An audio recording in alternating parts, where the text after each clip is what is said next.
Tepatnya pada hari Senin 12 Rabiul Awal, pada tahun di mana peristiwa penyerangan Ka'bah oleh pasukan Gajah Abraha, lahirlah seorang yatim dari seorang wanita terpandang dari kaum Quraisy bernama Aminah binti Wahab.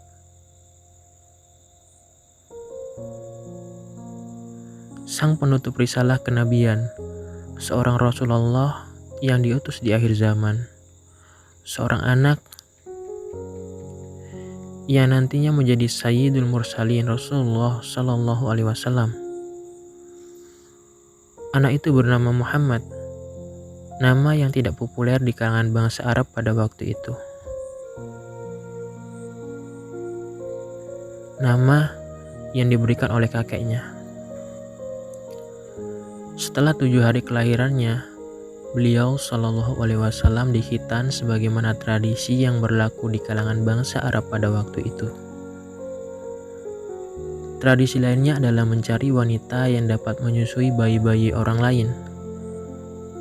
Tradisi itu dipercaya dapat menangkal penyakit dan membuat bayi-bayi menjadi lebih kuat secara imun.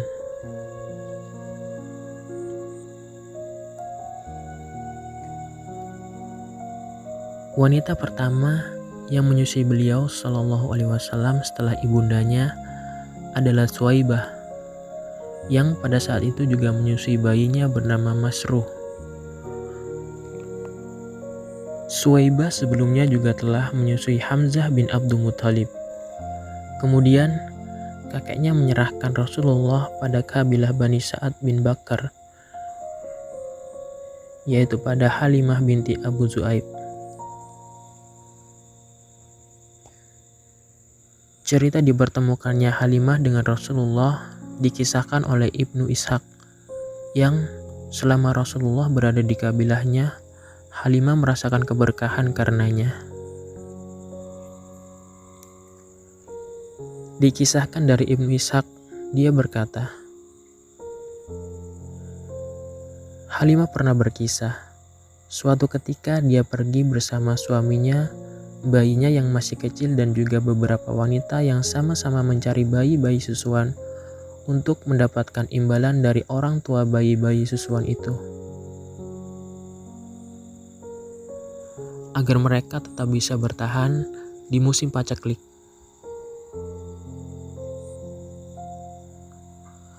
Karena pada saat itu di daerah mereka dilanda musim paceklik dan mereka tidak memiliki apapun untuk dimakan. Rombongan itu pergi menaiki keledai betina dan seekor unta yang sudah tua. Halimah lantas bercerita, "Demi Allah, pada saat itu tidak ada hujan sama sekali, dan kami juga tidak bisa melewatkan malam dengan tidur pulas karena bayi-bayi kami yang kelaparan. ASI kami tidak mencukupi, dan air susu unta yang bersama kami sudah tidak berisi. Kami lantas melanjutkan perjalanan dengan penuh harap dan jalan keluar atas kondisi kami. Dengan kondisi yang letih, rombongan kami akhirnya tiba di Mekah untuk mencari bayi-bayi susuan.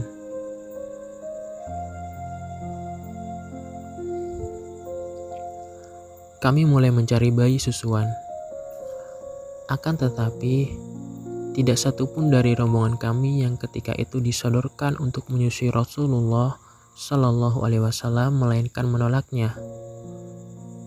Setelah mereka mengetahui kondisi beliau yang yatim. Karena tujuan kami mencari bayi susuan di sana hanya mengharapkan imbalan materi dari orang tua si bayi. Sedangkan Rasulullah seorang yatim. Lantas apa yang bisa diberikan oleh ibu dan kakeknya untuk kami? Akhirnya semua wanita mendapatkan bayi susuan kecuali aku. Ketika kami semua sepakat akan berangkat pulang, aku berkata kepada suamiku, "Demi Allah suamiku, aku tidak sudi pulang bersama teman-temanku tanpa membawa seorang bayi susuan. Demi Allah, Aku akan pergi ke rumah bayi yatim tersebut dan akan kubawa menjadi bayi susuanku. Lantas, suamiku berkata, tidak ada salahnya jika kamu melakukan hal itu. Mudah-mudahan Allah menjadikan kehadirannya di tengah kita suatu keberkahan. Akhirnya aku pergi ke rumah beliau Shallallahu Alaihi Wasallam dan membawanya. Sebenarnya, motivasiku membawanya hanyalah karena belum mendapatkan bayi susuan. Setelah itu aku pulang dengan membawanya mengendari tungganganku. Kubaringkan dia di pangkuanku dan menyusuinya, kemudian bayiku hingga keduanya kenyang.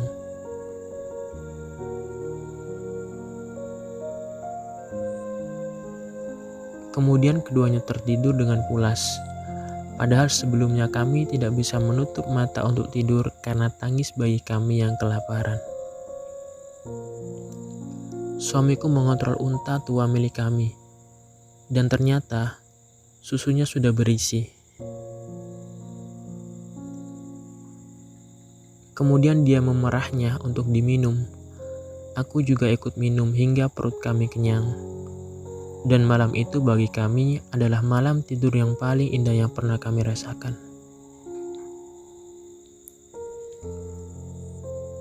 Pada pagi harinya, suamiku berkata kepadaku, "Demi Allah, tahukah kamu wahai Halimah, kamu telah mengambil manusia yang diberkahi." Kemudian aku berkata, "Demi Allah, aku harap demikian." Kemudian kami pergi keluar lagi dan aku menunggangi unta betinaku dan membawa serta beliau Shallallahu Alaihi Wasallam di atasnya. Demi Allah, unta betinaku tersebut sanggup menempuh perjalanan yang tidak sanggup dilakukan oleh unta-unta lainnya. Sehingga teman-teman wanitaku yang penuh keheranan berkata kepadaku, "Wahai putri Abu Zu'aib, celaka, kasihanilah kami. Bukankah unta ini yang dulu pernah bersamamu?" Aku pun menjawab, "Demi Allah, ini unta yang dulu itu." Mereka berkata, "Demi Allah, sesungguhnya unta ini memiliki keistimewaan."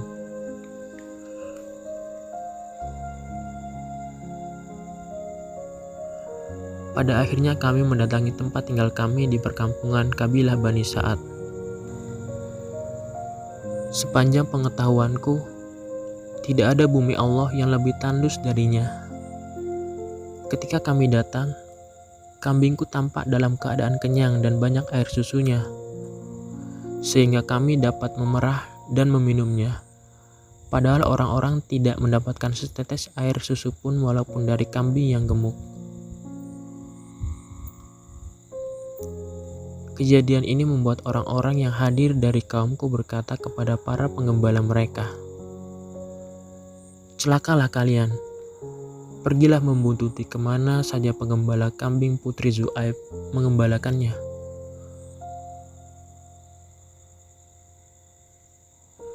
Dan meskipun demikian, realitanya kambing-kambing mereka tetap kelaparan dan tidak mengeluarkan air susu setetes pun. Sedangkan kambingku selalu kenyang dan banyak air susunya.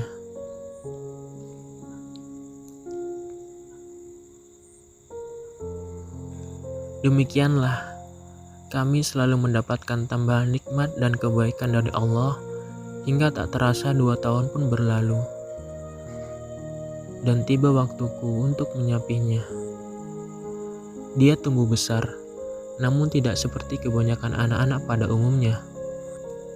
Sebab belum mencapai usia 2 tahun, dia sudah tumbuh dengan postur yang besar. Akhirnya kami mengunjungi ibunya. Dalam hati kami yang paling dalam, sangat berharap dia masih berada di tengah keluarga kami, karena keberkahan yang kami rasakan sejak keberadaannya. Dan itu semua kami ceritakan kepada ibundanya. Aku berkata kepada ibundanya, "Kiranya Anda sudi membiarkan anak ini bersamaku lagi hingga dia besar. sebab aku khawatir dia terserang penyakit menular yang ada di Mekah. Kami terus mendesaknya hingga dia bersedia mempercayakannya kepada kami lagi. Begitulah, Rasulullah Shallallahu Alaihi Wasallam akhirnya tetap tinggal di lingkungan kabilah Bani Sa'ad hingga terjadi peristiwa dibelahnya dada beliau ketika berusia 4 atau 5 tahun. Imam Muslim meriwayatkan dari Anas bahwasanya Rasulullah Shallallahu Alaihi Wasallam didatangi oleh Jibril alaihissalam saat beliau tengah bermain bersama teman-teman sebayanya. Jibril memegang beliau sehingga membuatnya pingsan, lalu membelah bagian dari hatinya, kemudian mengeluarkan segumpal darah darinya. Jibril berkata, "Ini adalah bagian syaitan yang ada pada dirimu."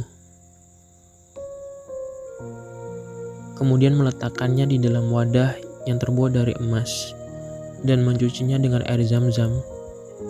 Kemudian merapikan dan mengembalikannya ke tempat semula. Teman-teman sebayanya yang mengetahui hal itu berlarian mencari ibu susunya, seraya berkata, "Sesungguhnya Muhammad telah dibunuh." Mereka akhirnya ramai-ramai menghampiri dan menemukannya dalam kondisi rona muka yang sudah berubah. Anas pernah berkisah, "Sesungguhnya aku telah melihat bekas jahitan itu di dada beliau Shallallahu Alaihi Wasallam." Setelah peristiwa itu, Halimah merasa sangat cemas sehingga Rasulullah dikembalikan ke ibunya. Dan akhirnya beliau hidup bersama ibunya.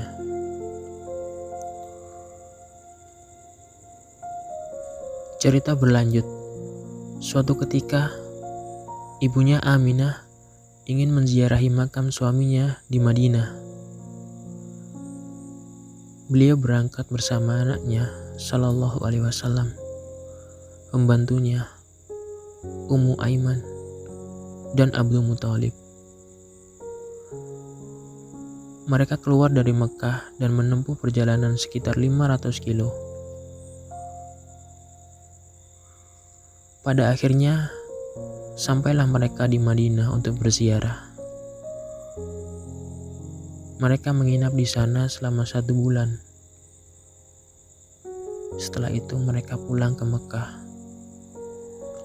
Namun, dalam perjalanan pulang, Aminah, ibunda Rasulullah SAW, sakit. Dan akhirnya beliau meninggal dunia di Al-Abwah, suatu tempat antara Mekah dan Madinah. Rasulullah SAW ditinggalkan ibunya pada saat beliau berusia 6 tahun.